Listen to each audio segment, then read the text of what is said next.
Mother, father, why am I green when you are red? And why am I a girl? Why couldn't I be a dude? Have you ever been asked this question? Well, now you can explain why. It all began a long time ago with a man named Gregor Mendel. Gregor Mendel was an Austrian monk who lived in the 1800s. His extensive study of pea plants led him to be known as the father of genetics. After some long research, I have concluded that I shall do my experiments on pea plants because of their presence of observable traits, their short life cycle, their ability to cross-pollinate, and the amount of offspring that are produced. Let's start making babies. Let's start breeding. Over the following 7 years, Mendel studied about around 29,000 plants. Mendel found that 1/4 of the plant were purebred recessive. The other 1/4 was purebred dominant, and the rest, the last half, were hybrid. Now, the combination of 2 alleles make up a gene. There are 2 types of alleles, dominant and recessive. Now let's go into an analogy. Let's say the dominant allele is a tall person and the recessive allele is a short person. When there are 2 tall people, or 2 dominant alleles, you can see the dominant trait because they're both tall. But when you have one tall person and one short person, or one dominant and one recessive, the short person will always be hiding behind the tall person, so you can't see the short person. That means you always see the dominant trait. And lastly, when there are 2 short people, you have 2 recessive alleles, and you can see both short people. So that's the only time when recessive alleles are present. Now, all of this research led to Mendel making 2 generalizations. After 7 years of watching pea plants, I have developed 2 laws, the law of segregation and the law of independent assortment. The law of segregation states that pairs of alleles of each parent separate and only one from each parent is passed on to the offspring. Since the passed on allele is random, this makes the pair inherited a matter of chance, producing variation. My other law is the law of independent assortment, that says unless genes are linked, that pairs of genes are passed on independently of each other. For example, a plant with green seeds has equal chance of being tall or short.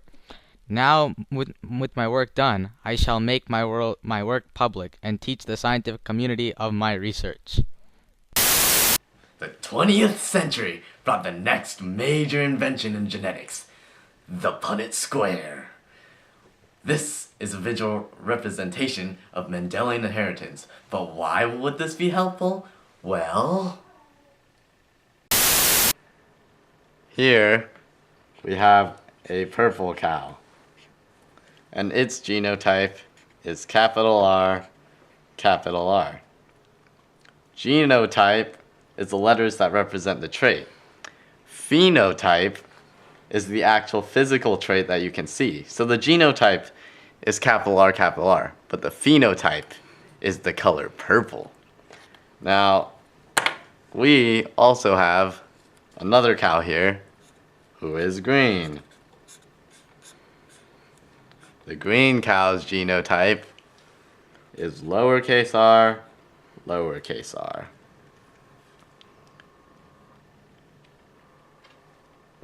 The genotype for the purple cow is homozygous dominant. Homozygous means the same. These 2 R's are the same, and they are the dominant trait. So they are homozygous dominant.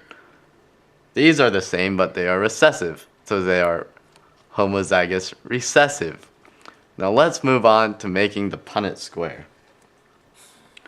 First, we draw a square with 4 smaller squares inside. Ain't that cool? So now we have to split up the alleles of these genes. Alleles are just the single letter. So we put one here, put one here, one here. Now, this is really simple. We just take this letter and put them together in the same box. So we have capital R, lowercase r. And we have the same thing for the other 4.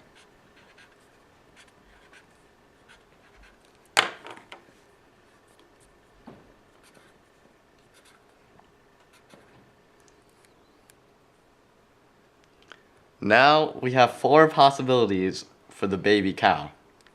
As I said before, the dominant trait is the one that's always shown. So in this case, we have a capital R and a lowercase r. The capital R is purple color, and because that's the dominant trait, that's the color that's going to show.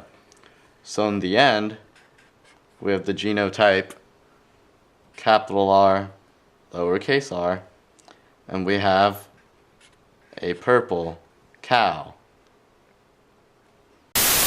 And now, a message from our sponsors. Oh dang, this football play isn't working! Use the Punnett Square! Use the Punnett Square! We don't have very many sponsors. When using a Punnett Square, we can either do a monohybrid cross or a dihybrid cross. Mono means 1 and di means 2. Therefore, a monohybrid cross crosses 1 trait, and a dihybrid cross crosses 2 traits.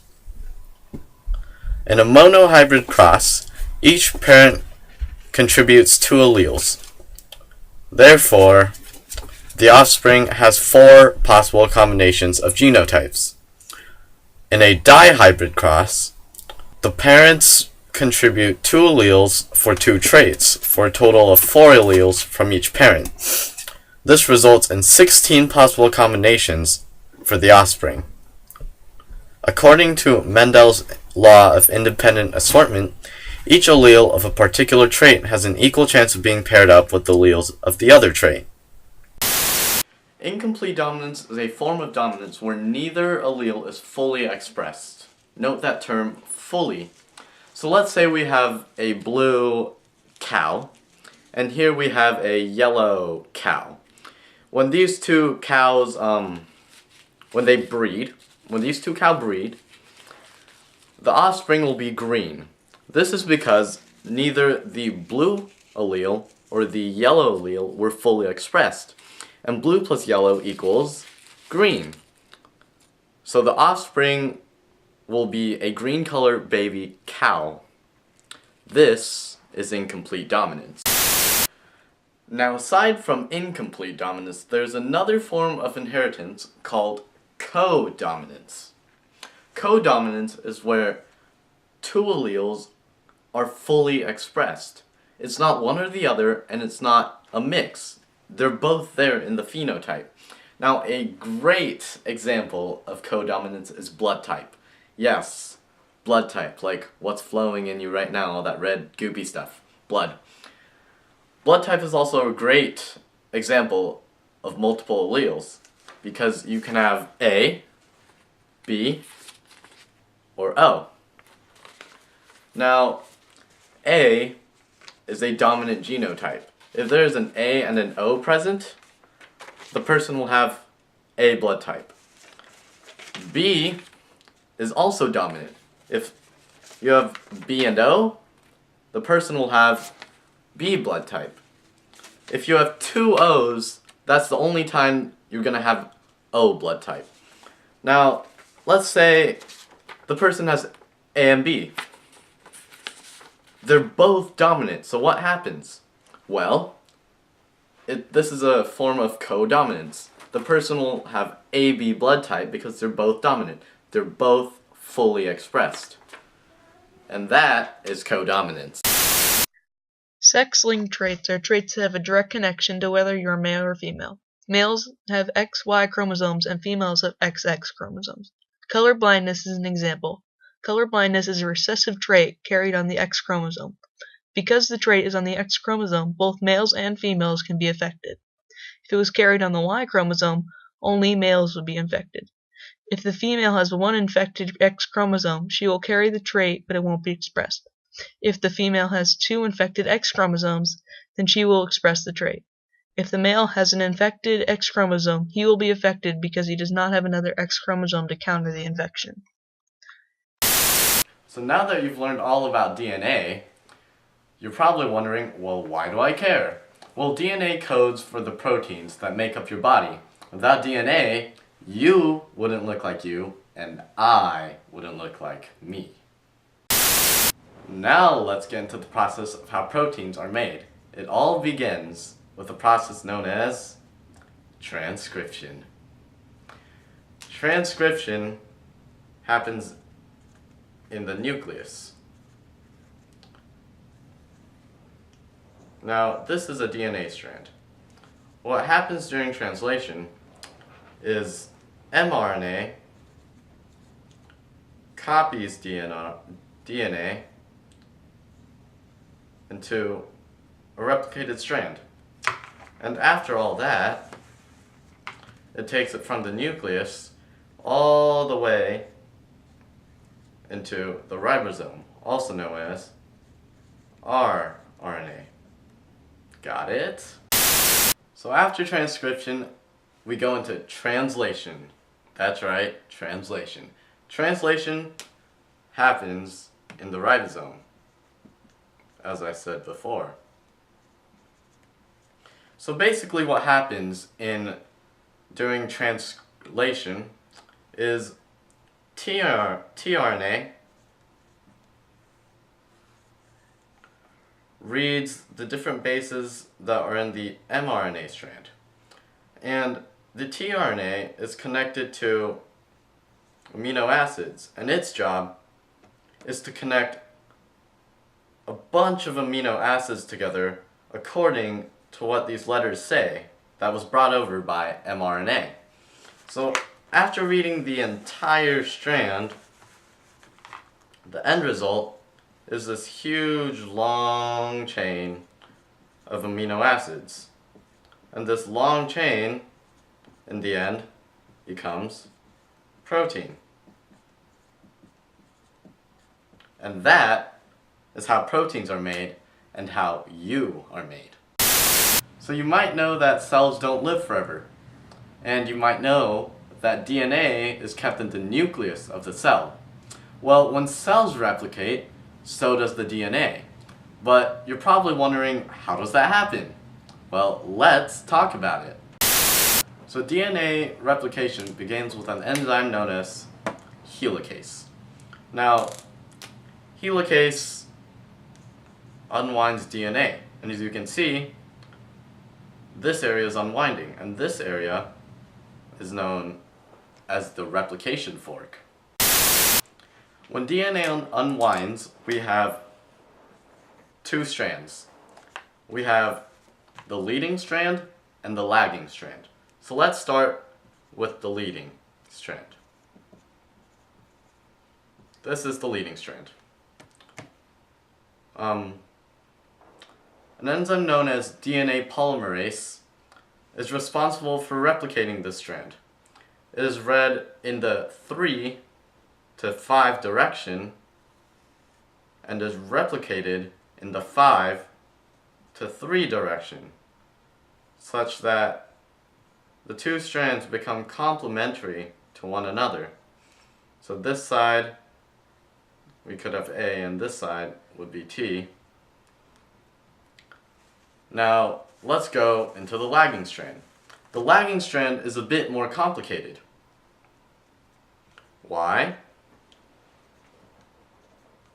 Because the lagging strand goes from 5 to 3. And imagine you're reading a book. You can't read backwards. So how do you go about doing it? Well, this is how it works.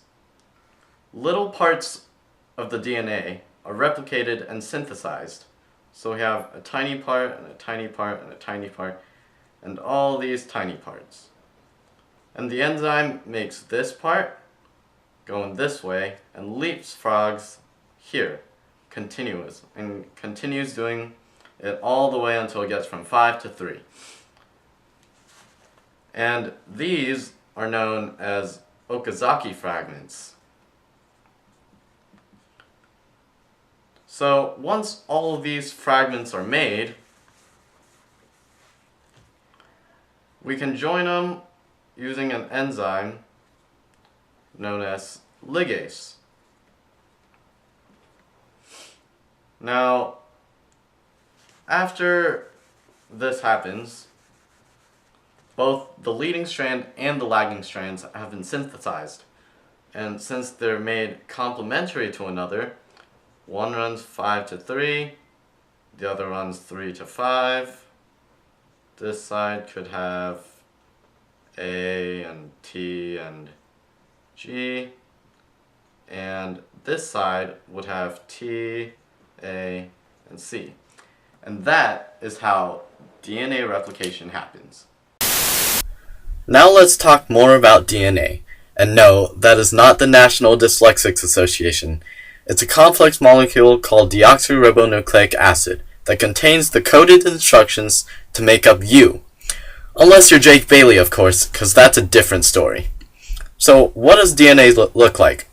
Well, it looks like a multicolored spiral staircase. It's in the shape of a double helix. DNA is made up of 4 bases: adenine, thymine, guanine, and cytosine.